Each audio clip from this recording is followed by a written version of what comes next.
Good morning, everyone. This is the 2013 translation. As ever, make sure you look through the rubric-y bit at the top because that's often going to give you information on names, etc., that might be of use. Beginning with then, agonis quadam esteris, a certain agonis, a liberta, a freed woman. Again, it's interesting to note how much of an advantage one has when you've read through stories like Imperium that we've done before, and you're familiar with the concepts of the cultural historical aspects. So, a freed woman of Venus of Eryx, who, who was or Plane was obviously a locuples, a rich woman before hunc quaestorem, before this man's quaestorship, before the quaestorship of this man. Nothing too difficult there. Quae, relative pronoun, etc. Ab hac praefectus. So this is probably the more difficult sentence, I think, in the whole passage. The praefectus Antoni. Find your, obviously, as always, we need to find the subject. To do that, you find your verb, abducebat. Then find your subject of that. So that's third person singular imperfect. Find your subject, praefectus. Underline the wrong word there.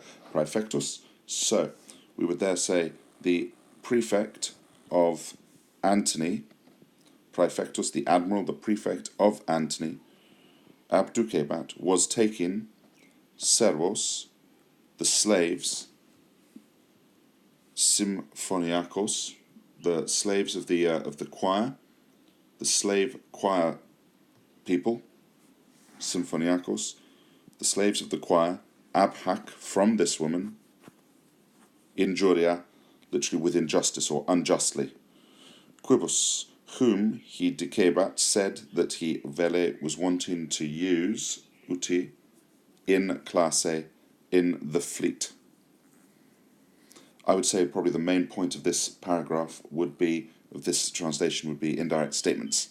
Tum illa, then she, ut, plus the subjunctive, we're looking for a purpose clause here, ut plus the subjunctive, then she, ut, in order to obiceret, put the fear of sacrilege, as it says in the notes at the bottom, then she, in order to put the fear of sacrilege into that prefect with the nomine, with the name of Venus. I'm just getting used to this new program from the translation that I do, making it bigger and smaller, you can probably see that. Then she, in order to put the fear of sacrilege into that admiral, into that prefect, with the name of Venus, dixit, said, look for an accusative infinitive, said that both she, say, and sua, her things, remember sua, suum, the possessive pronoun, esse, were of Venus, were Venuses. Ubi, when, hoc, this, nuntiatum esse, when this was announced to the quaestor Caecilius, a vero optimo, a, notice here Cicero's presumably huge irony, the greatest and fairest of men, man, the optimal superlative, that irregular superlative, a very great and very fair man, when this was announced to Caecilius, a very great and very fair man, he jubet, he ordered that agonis vocare, remember jubeo doesn't take the indirect command form, just takes infinitive, he ordered agonis to be called, present passive infinitive, ad se, to him.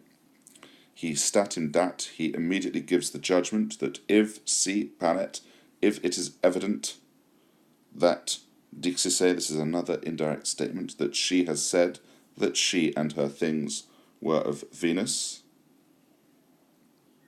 So he gives the he provides a trial at once to decide if it was evidence that she had said that that she and her possessions belonged to Venus. Judicant recuperatores, the judges, judicant, make the judgment quod necesse erat. that was necessary. So the judges judge that which was necessary. Eam, that without doubt she had said this. Caecilius, intrat, enters into the possession. Caecilius enters into the possession of the property, of the goods, of the mulieres, of the woman. Then he deinde bona vendit, then he sells her goods and he receives the money for himself. And I hope that wasn't too difficult for you. I don't think it was too difficult. Okay, all the very best. I will see you all soon for the exam.